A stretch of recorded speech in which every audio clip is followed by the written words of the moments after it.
Aku harus pura-pura sedih supaya orang-orang gak curiga. Mbak Nia! Hah? Mbak, kenapa Mbak tega ninggalin aku secepat ini, Mbak? Aku nggak punya siapa-siapa selain Mbak Nia. Iya ya, si Rudi kan kagak punya keluarga lagi selain si Nia. Nah sekarang si Nianya meninggal, dia kagak punya siapa-siapa lagi dah. Kasian. Ya ngomong sembarangan lo, Rud, lo yang sabar, yang ikhlas ya. Omongan bini gua barusan kagak bener, salah. Gua mau kasih tahu sama lu semua yang ada di sini, anggap aja keluarga lu, famili lu. Jadi kalau lu ada susah, pengen mecahin masalah apa aja, datang dah ke rumah kita, terutama ke rumah gua. Insya Allah gua bisa nenangin hati sama jiwa lu ya. Iya Be. Lo anggap aja ini sebagai takdir ya. Sebab ajal seseorang itu sudah ditentukan semenjak roh mau ditiupkan ke janin. Jadi tidak ada yang bisa merubah takdir. Jadi mulai sekarang lu kagak usah bersedih. Siapa yang sedih? Malahan aku seneng. Coba aja dari dulu kalau aku tahu soal burung itu. Pasti udah lama Mbak Nia aku habisin. Iya, lu harus ikhlas. Kagak ada yang bisa ngelawan takdir. Sama kayak pas kemarin di rumah kakak lu, tiba-tiba banyak burung hantu tuh yang keluar. Ya kan, Cu? Iya, Cu, bener juga. Kemarin warga cerita kalau si Nia itu lihat burung hantu. Berarti itu tanda-tandanya Nia mau meninggal. Bu, boleh adalah persis sama omongan zaman dulu ya. Kalau tiba-tiba banyak burung hantu, berarti ada yang mau meninggal. Celaka. Kalau sampai ada yang tahu mengenai burung hantu itu, aduh, gimana nih? Astagfirullahaladzim. Tidak ada hubungannya burung hantu sama meninggalnya seseorang. Itu namanya tatoyur. Itu sebagian dari syirik. Wow. Tatoyur. Apaan itu, Ustaz? Tatoyur atau tiaroh adalah anggapan melihat burung atau binatang lain dianggapnya sial. Rasulullah bersabda, barang siapa bertiarah, maka ia telah berbuat syirik. Astagfirullahaladzim. Semoga dosa-dosa kita diampunin ya, Jul. Amin.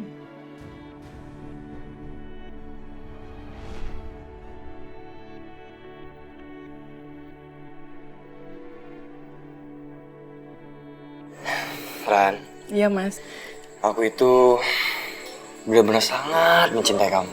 Aku janji, aku pasti akan ngebahagiain kamu. Makasih mas. Aku juga cinta sama kamu. Makasih ya. Omong kosong. Kebahagiaan dari mana? Kerja aja belum. Masa depan kamu tuh suram. Bu, jangan marah-marah kayak gitu. Malu. Kenapa ibu harus malu? Berkali-kali ibu bilang sama kamu. Kamu itu jangan berhubungan lagi sama si pemalas ini. Ibu itu nggak setuju sama dia. Ngapain kamu masih di sini? Cepat pergi.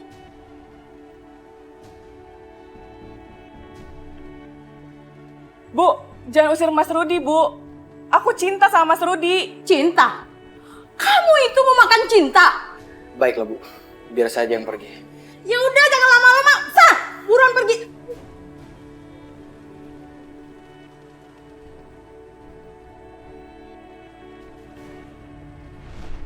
Dulu ibumu mengusirku karena aku nggak punya uang. Tapi sekarang, aku yakin semuanya akan berubah. Rani? Ngapain dia kesini? Rani?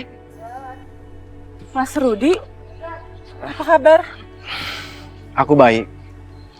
Cuma hati aku lagi nggak baik. Namanya kenapa dengan hati kamu, Mas? Karena aku harus menahan rindu untuk ketemu sama kamu.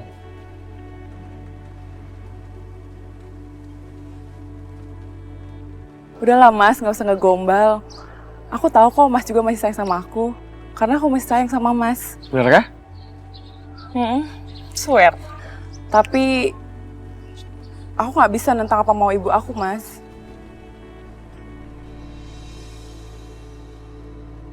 Aku ingin melamar kamu untuk jadi istri aku. Kamu mau kan? Aku mau banget jadi istri kamu, Mas.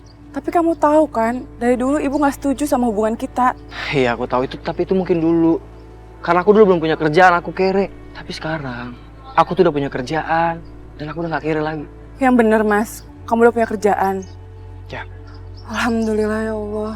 Aku pasti ngebahagiain kamu. Dan ibu pasti akan setuju. Tapi ini bukan mimpi kan Mas? Kamu gak PHP-in aku kan? Enggak, sayang. Aku nggak PHP-in kamu. Aku janji aku pasti akan ngebahagiain kamu. Dan mulai sekarang, kamu pulang ke rumah ya. Aku akan datang buat ngelamar kamu. Ya. Ya udah, ya Mas. Ya udah. Hati ya. Dulu ibumu mengusirku karena aku nggak punya uang. Tapi sekarang, aku yakin semuanya akan berubah. Tidak ada yang bisa menghalangi cinta kita berdua, sayang.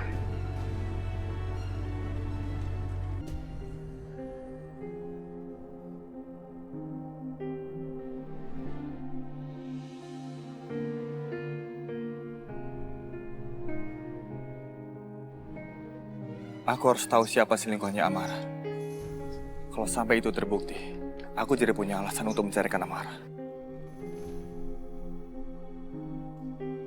Ma, aku datang, Ma. Mama apa kabar?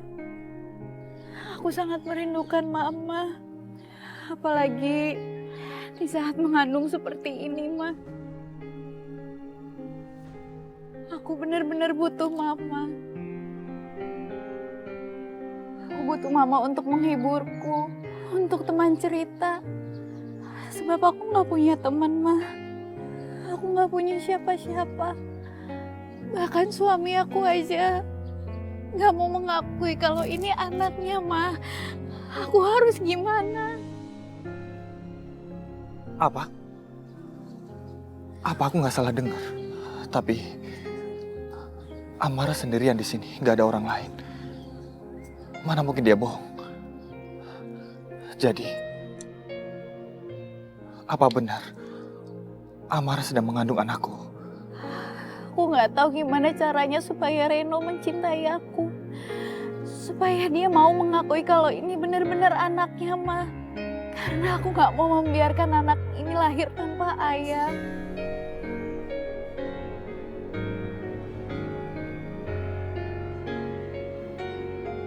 Kenapa aku jadi merasa bersalah? Bagus. Akhirnya kamu masuk ke dalam jebakan aku, Reno. Kamu pikir aku nggak tahu kamu ngikutin aku? Ingat, ini baru permulaan. Masih akan ada lanjutannya.